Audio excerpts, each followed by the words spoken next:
Two-Face here, back with another reaction video. This time I'm reacting to Napoleon's retreat from Moscow 1812. Now, as I said in past videos of reacting to Epic History's Napoleon series, I am playing catch up because of certain personal things.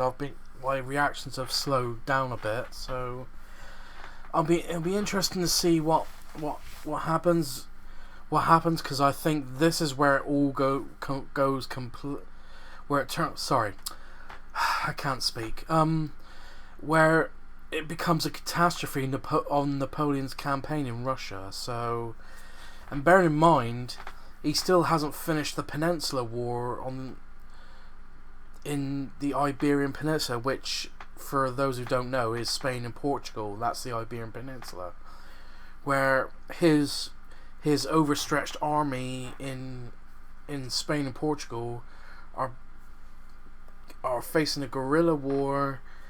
The combined British and Portuguese and Spanish forces, and now this gigantic invasion in Russia, which is going really wrong for Napoleon because of the Russian weather, which, if I remember rightly, in the last one, it's not just the Russian winter that was affecting him, it's the summer as well. Like, because I don't know if any other country has this, but I think it's also because of Russia has summer thunderstorms, but I don't know, there's probably another country that has that, which is slowing down the supply wagons for the Grande Armée. Sorry, I don't know, I pronounced that weird. Because the Russians were using the scorched earth policy, which you know, they burn everything they can't take with them because Napoleon's forces usually have used the core system and try and live off the land, but this time the Russians are preventing them. But anyway, I've talked too much. The link to the original video will be in the description down below. Please go subscribe to Epic History TV and History Marsh, who are in a collaboration with Epic History TV. Let's not waste more time, let's get into this. And peace lies in Moscow. Napoleon, 8th of September 1812. Russia, 1812. The Renamen. Napoleon invades his former ally with the largest army Europe has ever seen. Yeah, 600,000 men. But for the French Emperor, the decisive blow remains frustratingly beyond reach. Yeah. Russia's resilience, especially with that huge battle at Borodino, which cost Napoleon dearly. Even though the French won that battle, it still cost them in the amount of casualties. So let's see how this plays out when they get into Moscow. Is unlike anything he's ever encountered. And as winter closes in, his army begins the most infamous retreat in history. Wow. This sort of be a good one. Part 3, Napoleon in Russia, the retreats. The 15th of September, 1812. Sorry, I'm sat so far away. 83 days after invading Russia, a week after his costly victory at Borodino, yeah, Napoleon entered Moscow. He expected to be greeted by dignitaries, formally offering the city's surrender. Instead, he discovered that 90% of Moscow's inhabitants had fled. Wow. A fire had started the previous night and was blamed on drunken soldiers. But over the next 48 hours, fires continued to break out across Moscow until most of the city was ablaze. Count Fyodor Rostopchin, the city's governor, had ordered that Moscow be destroyed rather than allowed to fall into enemy hands. Wow. And now fires were being started deliberately by Russian criminals that makes from sense. jail and acting on police orders. French soldiers rounded up and shot any they could catch. But the inferno was impossible to contain. Wow. In 4 days, 2/3 of Moscow was destroyed. Jeez, that's huge. With the fires finally under control, Napoleon's soldiers turned their attention to systematically looting the ruined city. Of While course. from his new quarters in the Kremlin, Napoleon sent a letter to Emperor Alexander in St. Petersburg, inviting him to make peace and end the war. He received no reply. Wow. Napoleon waited, confident that Alexander would eventually negotiate. But as the days passed, Doesn't look like he it. grew increasingly uneasy. Cossack raids were disrupting his vital communications with Paris, as well as the... Of course, I forgot the Cossacks.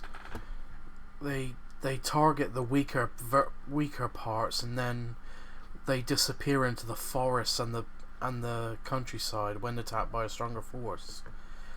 And also, at this time, Moscow wasn't the capital. I can't remember who it was. Was it Peter the Great who moved the capital at this in 1812 to St. Petersburg was the capital at the time, but Moscow was still the spiritual heart of Russia. So yeah, this is because of the scorched earth policy. The French army really couldn't live off the land in this area, so but for the Russians to burn down Moscow itself, wow, that's a strange determination I've never seen. But as I said, I'm not very clued up on this, so if I don't say much during this reaction, I apologize. It's just information I'm trying to take in, so let's carry on. Arrival of supplies. While the steady attrition of French forces and Russian reinforcements meant Napoleon was outnumbered for the first time in the campaign. By 10,000 soldiers. Rumours also reached him that his reluctant allies, Prussia and Austria, were in secret talks with his enemies. Napoleon had proposed that the army winter in Moscow, but that now looked too dangerous. Reluctantly, he accepted that the army would have to move back to Smolensk to find safe winter quarters. Napoleon knew how severe Russian winters could be, but continued to put off his departure, reassured by fine October weather, and hoping that at the last minute... Yeah, Russian winters are lethal if you're not prepared. Because I know in World War II, the Nazis when they invaded Russia, or the Soviet Union, whatever you want to call them, they were unprepared they weren't as prepared for the Russian winter as they thought they were. Like, even the oil in their vehicles was freezing, and they didn't have much food. And during the Battle of Stalingrad, the Soviets cut off the Nazi Germans, or Germans, and I'll just say Germans, they cut the Germans off and literally starved them into surrender. So I suppose this is the first major defeat by a foreign army on Russian soil, so because of the weather. There might be a message from Alexander offering peace. No. It never came. Yeah, it would not come. On the 13th of October, the first light snow fell. Oh dear. 5 days later, Kutuzov launched a surprise attack on Murat's advance guard at Vinkovo and defeated it. Wow. Napoleon, stung into action, gave the order for the army to leave Moscow the next day. Our video sponsor, the legendary World of Tanks, is the home of online multiplayer armored mayhem. Yeah, it's not easy to survive in a Russian winter if you're not that prepared, and but this will be interesting to see how harsh it is for Napoleon's army. So it'll be interesting to see how the retreat goes, because it can't be that easy, especially if you're being shadowed by the Russian forces as well. I have heard that it did deal a severe blow to Napoleon and his Grand Armée, so it'll be interesting to see how severe it was for his forces. Oh, I've got an ad coming up.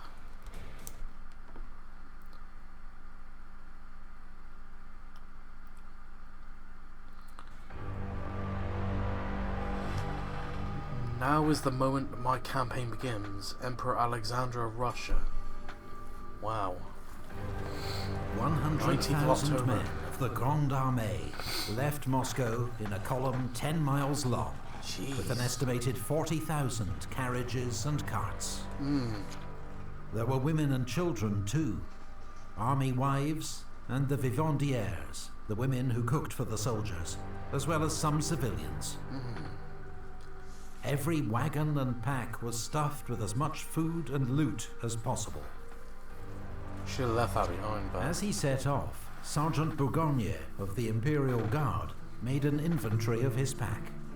It contained several pounds of sugar, some rice, some biscuit, half a bottle of liqueur, a woman's Chinese silk dress embroidered in gold and silver, several gold and silver ornaments, a piece of the cross of Ivan the Great. Besides these, I had my uniform, a woman's large riding cloak, 2 silver pictures in relief, 12 inches long and 8 high, all in the finest workmanship.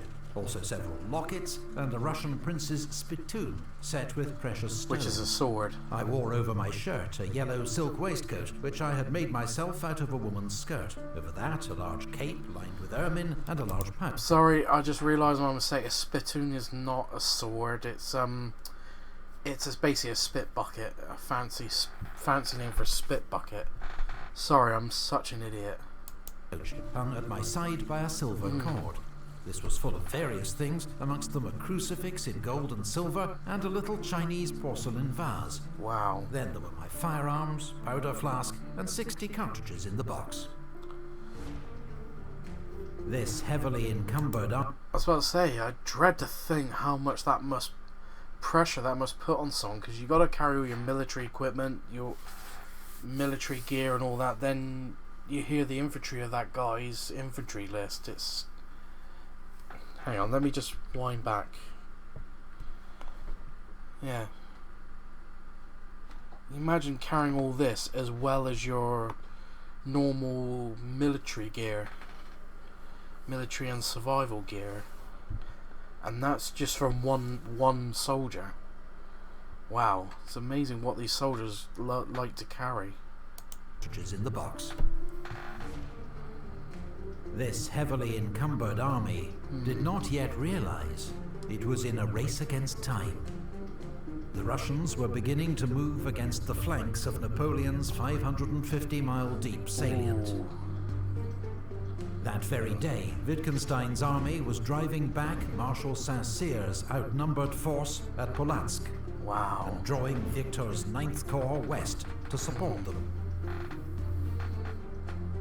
In the south, Admiral Chichagov's advance had Schwarzenberg's Austrian Corps falling back to cover Warsaw. Wow. The corridor was closing. And then there was the weather. Though Napoleon was confident his army could reach winter quarters in Smolensk in 20 days, well before the more extreme temperatures were due to hit. Napoleon planned to withdraw via Kaluga, through unspoilt country where the army could forage for supplies. But Kutuzov sent General Dokhturov's 6th Corps to block the road at Maloyaroslavets. Wow. In fierce fighting, Italian troops of Eugene's 4th Corps drove the Russians out of the town. It was a hard-won victory, reminiscent of the fighting at Borodino. Oh, that's... Kutuzov now stood between Napoleon and Kaluga. Napoleon now took the unusual step of conferring with his marshals. And after the... Wow, that's as he's just said, it's unheard of to... Usually, most of them relied on Napoleon's military genius, but now, such an uncharacteristic... The first time you ever see Napoleon conferring with his marshals. Discussing various options, he decided that rather than seek another major battle, they would retreat the way they'd come, along the Smolensk road. Oh, that's going to be harsh. Napoleon had hoped to avoid this route, as it meant marching back through country already stripped bare of supplies. Wow. The day after the fighting at Maloyaroslavets, Napoleon was nearly captured by a group of Cossacks, Wow. saved only by General Rapp's charge at the head of his escort. Wow. After this close shave, Napoleon had a phial of poison made up, which he carried around his neck in case of capture. Wow. Rather die than be captured. Those who were too weak to carry their weapon or knapsacks threw them away, and all looked like a crowd of gypsies. Private Jacob Walter Howard Württemberg. Napoleon's army set off on its new course, shadowed at a respectful distance by Kutuzov's army to the south. Back to They passed the old battlefield of Borodino, a grisly, unnerving sight, where crows pecked at half-buried corpses. Relentless marching quickly began to tire out men and horses. Wow. A few days later, the temperature fell below freezing. Yeah. It's already The army's overworked, starving horses died en masse. in October. Discipline began to break down, as some drivers simply dumped the sick and wounded by the roadside to try to ensure their own survival. As the French column became increasingly strung out, General Miloradovich, commanding Kutuzov's advance guard, fell on Davout's rear guard, outside Vyazma. For a few hours, Davout's first corps was cut off, until Eugène and Ney came to his rescue. Wow. The battle ended with street fighting in Vyazma, as the French hastily evacuated the burning town. For the soldiers of the Grande Armée, so unaccustomed to retreats and routes, Yeah, that's Vyazma true. was an alarming, demoralizing blow. The road was strewed with the dead. Our suffering exceeded imagination. General Rapp. Napoleon's aide-de-camp. On the 4th of November, it began to snow heavily. This is where it gets dangerous. The next night, temperatures plummeted to minus 20 degrees centigrade. Few men or women had proper winter clothing or access to shelter. That makes it even worse. Many froze to death overnight. Oh. The next morning, wagons and guns were Probably one of the worst ways to die is to freeze to death. And bear in mind, there are women and children in amongst the Grande Armée as well. I said, I bet most of them don't have proper winter clothing. abandoned. Many soldiers sought to save themselves, ignoring officers, stealing horses and food, and leaving the column to scour the countryside for supplies. Oh, I've just seen that down there. Many of these foragers were found by the Cossacks. Some cut down or lanced, others robbed of every possession and left to freeze. Ugh, that's In grim. a few cases, they were handed over to peasants, eager for retribution against the foreign invaders. Now that's who a fate plundered worse all than they death. owned. That must be As a the fate army worse than struggled on towards Smolensk through blizzards, Napoleon ordered Eugène's 4th Corps to strike out for Vitebsk, where there were large French supply depots. But Vitebsk had already fallen to the Russians. 4th Corps was too weak to fight its way through, and rejoined the army minus its artillery and most of its baggage. A colonel who saw 4th Corps at this stage described men without shoes, almost without clothes, exhausted and famished, sitting on their packs, sleeping on their knees, and only rousing themselves out of this stupor to grill slices of horse meat or melt bits of ice. Wow. Just 3 weeks after leaving Moscow, a third of the army was dead or captured. About half the rest formed a growing army of stragglers, men without units, prepared to fight only to survive. Napoleon reached Smolensk on the 9th of November. The first troops into town ransacked the supply depots, leaving nothing for those who followed. Self-preservation. Including Ney's rearguard, which arrived 6 days later. Napoleon had hoped to make Smolensk his winter base, but the state of the army and lack of supplies meant the retreat had to continue. But the 5 days he spent there... But also the risk of General Kutuzov coming in as well, which he said earlier that Napoleon was trying to avoid another major battle in this retreat. Gave Kutuzov time to circle ahead and prepare an ambush. When the French retreat resumed, he struck 30 miles west of Smolensk at Krasny. In 3 days of desperate fighting through knee-deep snow, Napoleon used his Imperial Guard to hold open the road, as Eugène and Davout's corps fought their way through the ambush with heavy losses. 2 regiments of the Young Guard were ordered to make a sacrificial counterattack to keep the Russians at bay, and were virtually annihilated. Jeez. Kutuzov held back many of his troops and was blamed for not trying to destroy Napoleon's army when he had the chance. It's possible he was concerned at the number of raw conscripts in his own army, also suffering terribly in the freezing that's conditions. The point. All the Cossacks and Russians in the world should not prevent me from rejoining the army. Marshal Ney. Not every French corps broke through at Krasny. Marshal Ney and his 6,000-strong rearguard arrived on the 18th of November to find the road blocked by 60,000 Russian troops, and no sign of the promised support from Davout's First Corps. Ney's men hurled themselves against the Russian lines with desperate courage, but were mown down. Rejecting several invitations to surrender, Ney led the survivors in a daring night crossing of the Dnieper River, then across 45 miles of open country under constant attack from Platov's Cossacks to reach Orsha.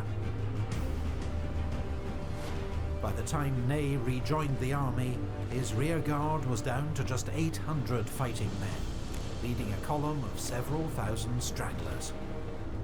The army regarded his escape as a miracle. Yeah, it was. When Napoleon heard of it, he immediately dubbed Marshal Ney the bravest of the brave. It's a good name. This is the beginning to be very serious. I think now you think it's very serious? I'm pretty sure it was serious when Napoleon you left Moscow. had escaped one trap, but now 3 Russian armies were closing in from different directions and outnumbered him nearly 3 to 1. Wow. From the east, Kutuzov's main army with 65,000 men. From the north, Wittgenstein with 30,000, steadily driving back Marshal Victor's 9th Corps. And from the south, Admiral Chichagov's army of Moldavia with 34,000, having detached General Ostensaken with 30,000 to prevent Schwarzenberg's Austrians and Renier's Saxon Corps marching to Napoleon's aid. Napoleon was heading for Minsk, a major French supply base with vast stores of the food, Looks like clothing, it's going to get shoes captured and by ammunition Chichagov. that his army so desperately needed. But on the 21st of November, disastrous news arrived. Yeah. Minsk had fallen to Chichagov. He then marched on Borisov, driven out the Polish garrison, and captured its bridge over the Berezina River. By rights, the Berezina ought to have frozen solid by now, so Napoleon could have crossed anywhere. But a sudden thaw had turned the river into a torrent of ice and freezing water.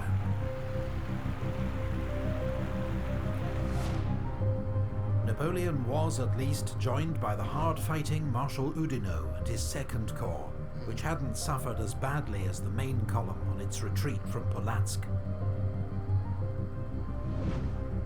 Oudinot launched an immediate counterattack on Borisov and retook the town, but couldn't stop the Russians burning the bridge. With no other bridge for miles in either direction, it seemed Napoleon's exhausted army was finally doomed. But there was one sliver of hope. Polish cavalry had found a ford across the river near the village of Studienka. Napoleon issued a flurry of orders. Second Corps was to fake preparations for a river crossing south of Borisov. Victor's 9th Corps, arriving from the north, was to form a rear guard east of Studienka to hold the Russians at bay, while engineers worked as quickly as possible to build pontoon bridges across the river and win Napoleon's army a fighting chance of escape. Our situation is unparalleled. If Napoleon extricates himself today, he must have the devil in him. I've forgotten how to pronounce that word. On the afternoon of the 25th of November, General Eblé's Dutch engineers began building two 300-foot pontoon bridges across the Berezina River. They worked day and night, sometimes chest deep in freezing water. These guys down here completed both bridges in less than 24 hours. I couldn't do that. Few of the engineers survived the ordeal. I couldn't imagine what that's like to be chest high in had been freezing totally water. fooled by the diversion south of Wow, Borisov. it worked. And was moving his troops south to face it, allowing Napoleon's army to begin crossing its rickety I've just noticed bridges virtually Wittgenstein in the unopposed. north there. Oudinot's Second Corps led the way to secure a bridgehead, followed the next day by the remnants of the main army. Priority was given to formed troops, still able to fight. For the time being, the army's vast crowd of stragglers remained on the far bank. Wow. By the time Chichagov realized his mistake and began moving north, Napoleon had troops in place to defend the crossing. On the east bank, General Partonneux's 12th Division, 4,000 relatively fresh troops from Victor's 9th Corps, formed the rear guard. As Platov's Cossacks approached from the east, the vanguard of Kutuzov's main army, Partonneux tried to rejoin 9th Corps. But caught in a swirling blizzard, with visibility down to 50 meters, he marched straight into Wittgenstein's army. His entire division was killed or captured. The next morning, Chichagov and Wittgenstein launched coordinated attacks on both sides of the river. There was desperate fighting on the west bank, where Marshal Oudinot was, yet again, seriously wounded, but his Swiss infantry held the line, until General Doumerc's cuirassiers, the army's last heavy cavalry, charged and routed the Russians. Wow.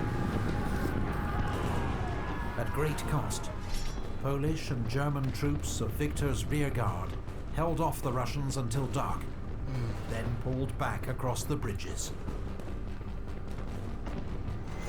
For 2 nights, officers had been trying to get the vast camp of stragglers to cross the bridges when they weren't being used. Wow. But with temperatures reaching -30 centigrade, they preferred to stay put, huddled around their fires. And grilling horse meat. At dawn on the 29th, with the army leaving and the Russians approaching, thousands of stragglers surged in panic towards the bridges. Dozens were crushed underfoot. Others fell or were pushed into the water, or tried to swim, which was certain death. When French engineers burned the bridges at 9 a.m., thousands were cut off and left to the mercy of the advancing Cossacks. Some became prisoners. Others were simply put out of their misery.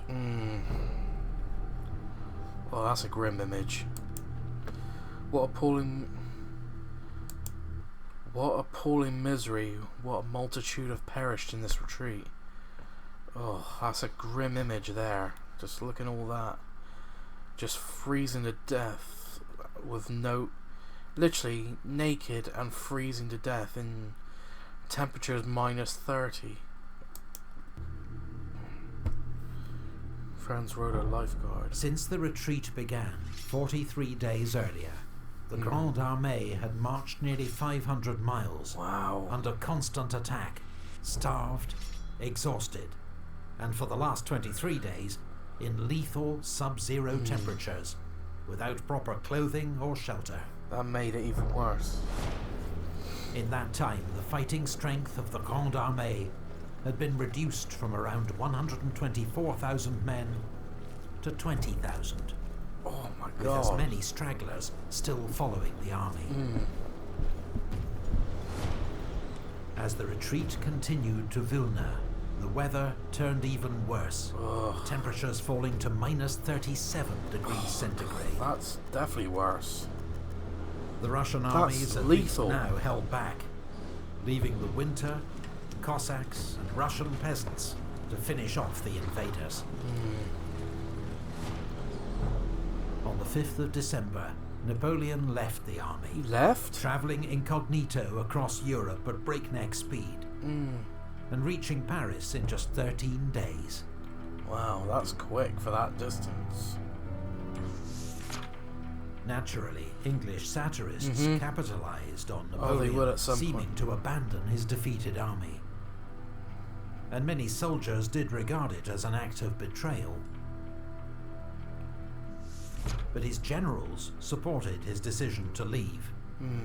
There'd already been one attempted coup against Napoleon in Paris, and there was much work to be done to rebuild the army and reassure France's allies. Which is going to be difficult. On the 9th of December, 51 days after the retreat began, around 20,000 ragged survivors of the Grande Armée began crossing the Niemen River back into friendly Polish territory. According to legend, Marshal Ney was the last man across. The bravest of the brave.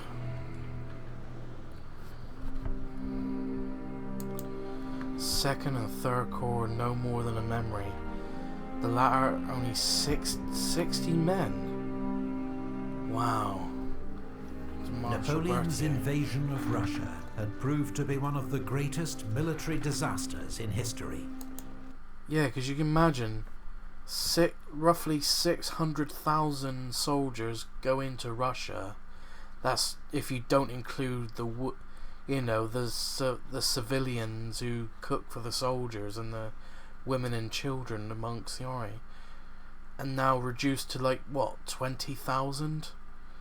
That's like 3/4 of the army just gone like that. Just 3/4 of the ground, 600,000, and 3/4 of them just wiped from the face of the earth. Not just by attack by the Russians, but the Russian winters.